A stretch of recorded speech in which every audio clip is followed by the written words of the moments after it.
It's October 11th. I've made a couple of clips already. Didn't really get through that much material though, unfortunately. I was talking about my friend who helped me avoid going to jail for a failure to appear for a court case that was thrown out. The prosecution pretty much admitted that there was no case. But really, when I think about it, it's really strange that when admittedly there was no case at all, that I even signed papers for a plea bargain. Or signed papers at all. Wait a second. Maybe I didn't. I can't remember. I think I'm confusing that with maybe then when I had to talk to somebody about this other thing that came up later. Possibly that case, the one for alleged grand auto theft, I am thinking that possibly that one was resolved without my having to sign sign anything. And then I was told that I could have it expunged from the record because it was basically just really thrown out. But it was still a huge inconvenience, and I was tied to the area because of that. So as long as somebody had any kind of a case on me, they basically forced me to be there. And I would have been there anyway because of my son, and they already knew that. But since I had left one time before, when I was being tortured with my son, I think that in some ways they possibly hoped to torture me again and then find a way to keep me in the area at the same time. Because, you know, if I had left the one time, they didn't know for sure if I would leave again and go somewhere else and find somebody that might be able to help me and my son. You know, or go back, or I really have no idea. But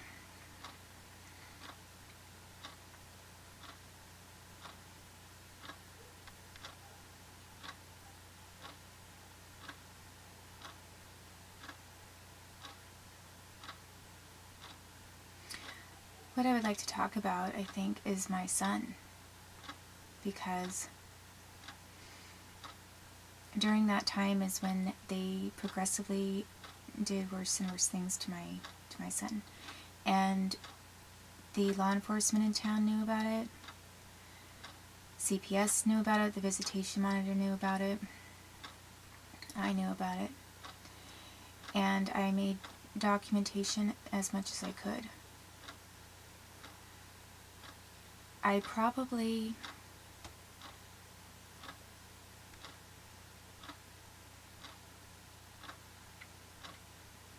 think that I didn't make all of the documentation or break the law in all of the ways that I should have broken the law.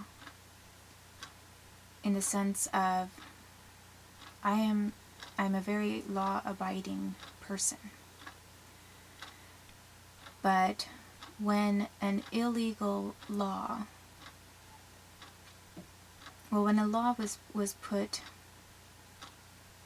or a rule, I should say, was put into effect by a judge that was corrupt, which I knew would harm my son and allow abuse to continue against him, undocumented, I did find a way around that rule one time, because when somebody cut his face up, he showed up with a big gash wound and skin missing from his face.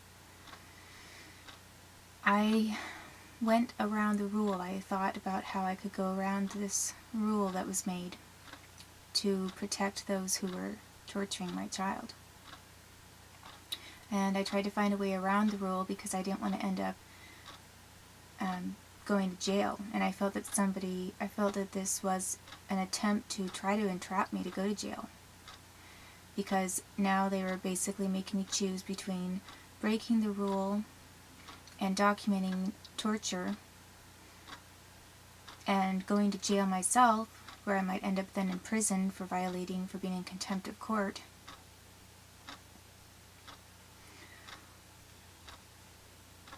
or I was, allowing this torture to continue undocumented and obeying the law and this rule. The first time my son started showing up, he acted like he was drugged half the time and totally out of it. He was extremely traumatized. And it was very obvious that he wanted to stay with me. The person that he chose was me. Even after I had been away so long on the East Coast, that entire time, when I came back, he knew that he wanted to be with me, his mother. I mean, as much as he loved, as much as I'm sure that he appreciated and really grew and had an attachment to the Avilas and some people who possibly cared for him, his preference was me. And I don't say that because I just like to think that, or because I have wishful thinking. I say that because I saw that from him, and I saw him resisting leaving the visits, and he was trying to run back to me on several occasions, and then crying and throwing a fit when he was dragged away to the car or dragged out of a visit from me. He knew that I was his protector. And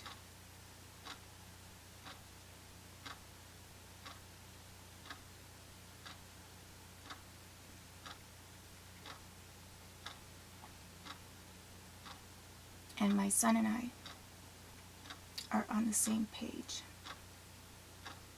We're not on two different pages. He has his own thoughts and interests and gifts.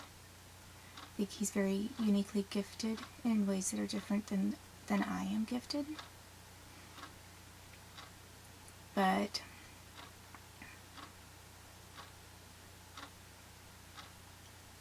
the amount of time and attention that I put into my son for not just that first 1.5 years, but for the 9 months prior to the 1.5 years, where I focused my words and my thoughts towards my son and even played tapping games with him while he was in the womb, that's not 1.5 years of undivided attention. That's closer to 2.5 years.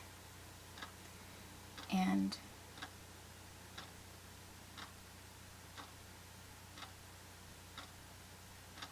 I poured out everything that I knew about children, and then customized it as I saw fit for my son and for his unique needs. And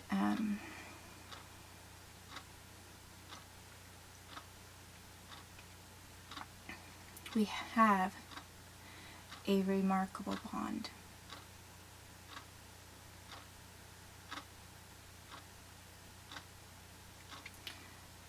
So when I saw that my son was traumatized,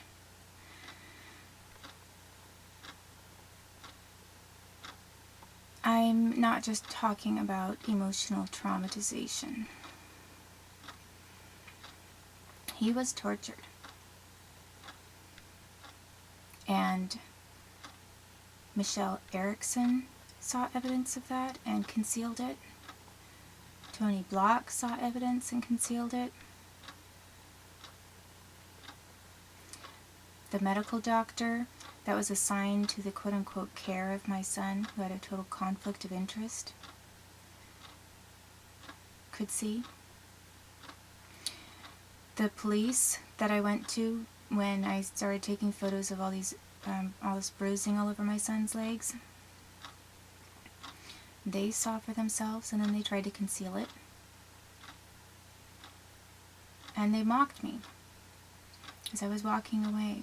"Have you had your psych eval yet, Miss Garrett?" And I will never forget walking away.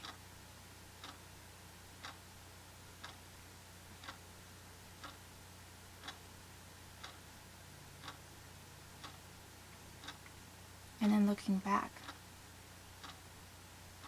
to see both of them leaning outside of the office, staring at me from the end of the hall with smirks on their faces, both of them. "Have you had your psych eval yet?"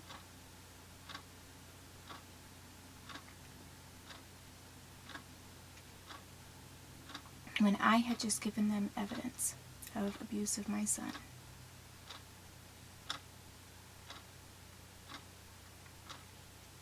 And when they thought that I had some other evidence,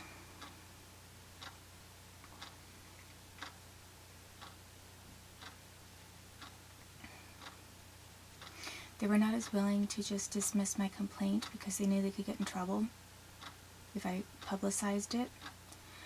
But at the minute that I can't remember what happened to it. I think that something happened to one part of the evidence. I had some photos which I kept and put online, but the clarity on the photos was really bad. It did not show things. It didn't show. I mean, for example, as I've made all of these different clips,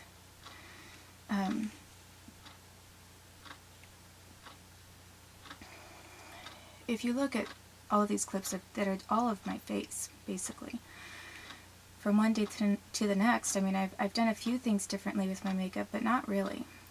I mean, doing black eyebrows today was probably one of the more unusual things that I've ever done with my makeup. But I typically do my makeup the same. My hair hasn't been really that different from day to day. And I've typically been in just one of two locations. I was taking most of the clips at one location first, and then lately I've been taking them with this sort of a backing, whatever that is in the back, mirror thing in the back. And as you can tell, depending on the lighting, or I guess depending on the lighting or the way that the camera just happens to be filming from day to day, I can look really old and like I'm very wrinkled. I can look extremely young. My skin looks dark, my skin looks light, my face looks square, my face looks long and rectangular or heart-shaped. My eye color looks a little bit different from day to day, maybe. And with those photos, so every day you're not going to see every single blemish that's on my face. I mean, thank goodness. But when I was taking these photos of evidence of torture on my son, the marks were even darker in person. So it's not like CPS didn't see them. You know, they were not blind. And nobody that was, you know, was watching those visitations was wearing, you know, bifocals or really thick glasses or told me that they'd lost a contact.